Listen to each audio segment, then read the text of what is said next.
Dawson Knox was fourth on the Buffalo Bills last year in red zone targets. Stephon Diggs had 23, Gabe Davis had 14, McKenzie had 13, Knox had 10, and Devin Singletary had 8. James Cook had 6. So it was very close in the red zone targets, but looking at the stats here, we got to understand how this is going to impact Dalton Kincaid, Dawson Knox. Maybe the Buffalo Bills are not favoring him for being a red zone target. But welcome to my channel here, Bills News Consolidated. We got to discuss some stats, some facts about Dawson Knox to better understand Dalton Kincaid and how I think the Buffalo Bills are going to be utilizing him this season in 2023. But Dawson Knox last year had 15% of the red zone targets for the Buffalo Bills and actually came down with 18% of the total receiving touchdowns in the red zone. And you really look at all the facts here, Dawson Knox did just not get a lot of targets in the red zone. I already mentioned Dawson Knox had 10 total targets in the red zone. He came down with 4 red zone touchdowns, right? And Devin Singletary had 8 targets in the red zone. So only 2 more than Devin Singletary in the red zone. We all know how good tight ends are in the red zone, right? Being able to utilize their body guys out. We know how fast things happen in the red zone. Quick things happen, right? So Dawson Knox being that big body guy that could get around things, right? And be a good receiving person for Josh Allen, and he actually led all of them compared to Stephon Diggs, Gabe Davis, Isaiah McKenzie. He had the highest receiving percentage in the red zone for the Buffalo Bills by 13%.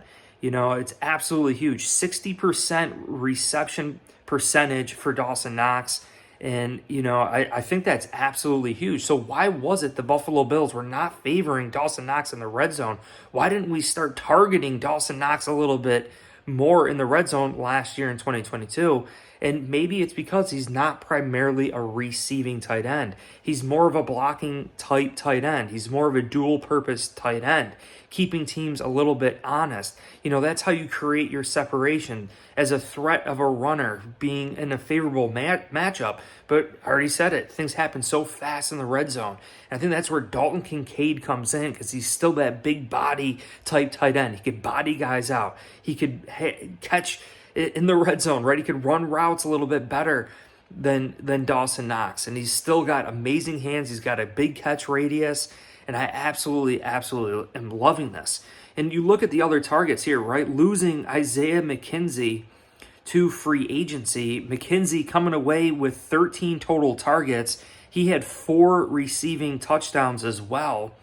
Gabe Davis had 14 targets in the red zone last year, and he had 4 receiving touchdowns in the red zone purely. And it's just interesting to see, what we could actually do with another player such as Dalton Kincaid. Dalton Kincaid being here, hopefully being maybe the number 2 target for Josh Allen in the red zone, getting 14 targets or more in the red zone would be absolutely huge. And it's about efficiency too. And then you also have Dawson Knox. Dawson Knox still being able to mix in there, mix and match, and it's just going to be an absolute nightmare for opposing teams.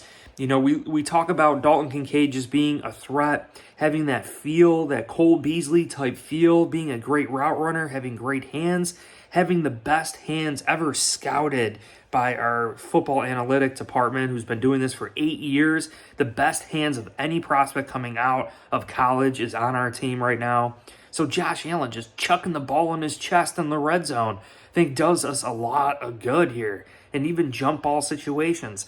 Man, Buffalo Bills, we were efficient on 3rd and 4th down. We were the most efficient offense in the NFL. Why weren't we beating teams? We should have been the best offense in the NFL. There's no reason why we weren't, we shouldn't have been the best offense in the NFL. If you're completing all of your passes on 3rd down and you're the most efficient team on 3rd and 4th down, you're sustaining drives, we were getting to the red zone and just not scoring points.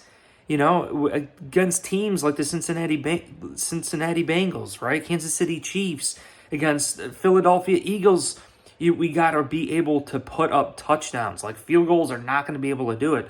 You know, I believe in Sean McDermott in the first year calling plays here, but the way the NFL has evolved, favoring offenses, it's super hard for defenses. So it's up to this offense to score points.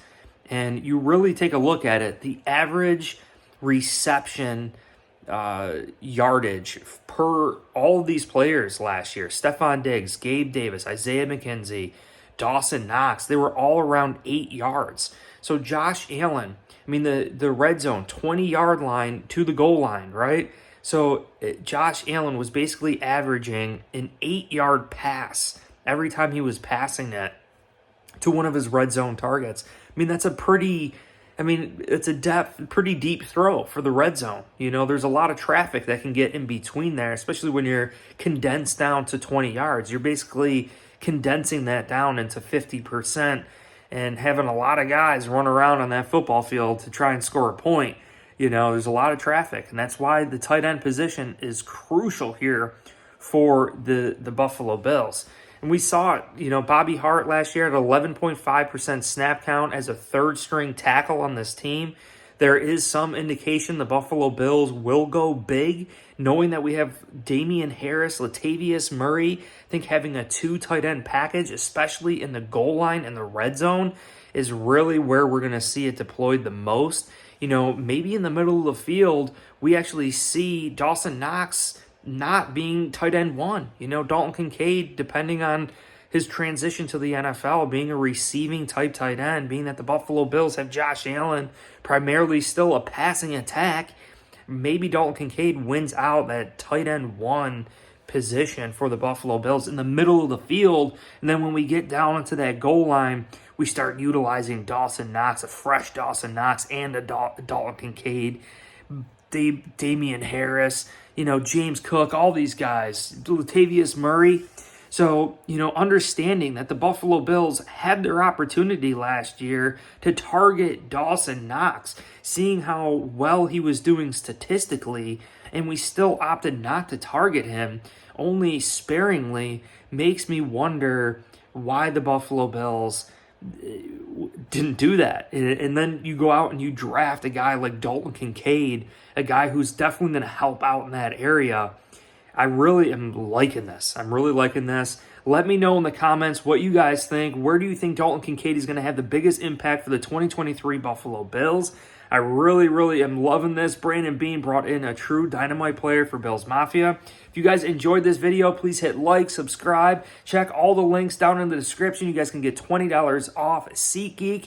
And also, Buffalo Fan Shop just launched their summer edition. Free shipping is available, so make sure you check that out. But go Bills!